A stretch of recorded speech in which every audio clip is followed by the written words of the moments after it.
रात का समय था। चारों तरफ गहरा अंधेरा छाया हुआ था।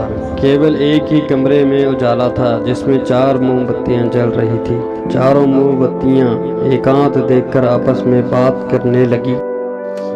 पहली मोमबत्ती बोली, मैं शांति हूँ। जब मैं इस दुनिया को देखती हूँ तो बहुत दुखी हो जाती हूँ। चारों ओर आपाधापी, लूट घसूट और हिंसा का बोलबाला है। ऐसे में यहाँ रहना मुश्किल है। अब मैं यहाँ और नहीं रह सकती। इतना कहकर पहली मोमबत्ती बुझ गई। दूसरी मोमबत्ती भी अपनी मन की बात कहने लगी। मैं विश्वास हूँ। मुझे लगता है कि झूठ, धोखा, फरेब और बेईमानी मेरा वजूद ख़त्म करते जा रहा है। यह जगह मेरे लायक नहीं है। मैं भी जा रही हूँ। इतना कहकर दूसरी मोमबत्ती भी बुझ जाती है।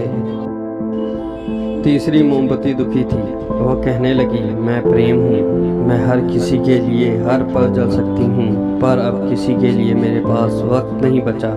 स्वार्थ और नफरत मेरी जगह लेते जा रही है। लोगों के मन में अपनों के प्रति प्रेम भावना नहीं बची। मैं और सहन नहीं कर सकती। मेरे लिए जाना ठीक होगा। यह कहकर तीसरी मोमबत्ती भी बुझ गई। तीसरी मोमबत्ती के बुझते ही कमरे में एक बच्चा आता है। मोमबत्ती को बुझा देखकर उसे बहुत दुख होता है। उसकी आंखों से आंसू बहने लगते हैं। वह दुखी मन से बोला, इस तरह बीच में ही मेरे जीवन में अंधेरा कर कैसे जा सकती हो तुम? तुम्हें तो अंत तक जलना था, लेकिन तुमने मेरा साथ छोड़ दिया। अब मैं क्या करूँगा? बच्चे की बात सुनकर चौथी मोमबत्ती बोली, तुम घबराओ मत। मैं आशा हूँ और मैं तुम्हारे साथ हूँ। जब तक मैं जल रही हूँ, तुम मेरी आग से दूसरी मोमबत्तियों को जला दो। चौथी मोमबत्ती की बात सुनकर उस बच्चे को विश्वास हो गया। उसने आशा के साथ शांति, विश्वास और प्रेम को फिर से जला दिया। जीवन में इस समय एक सा नहीं रहता। कभी उजाला रहता है तो कभी अंधेरा।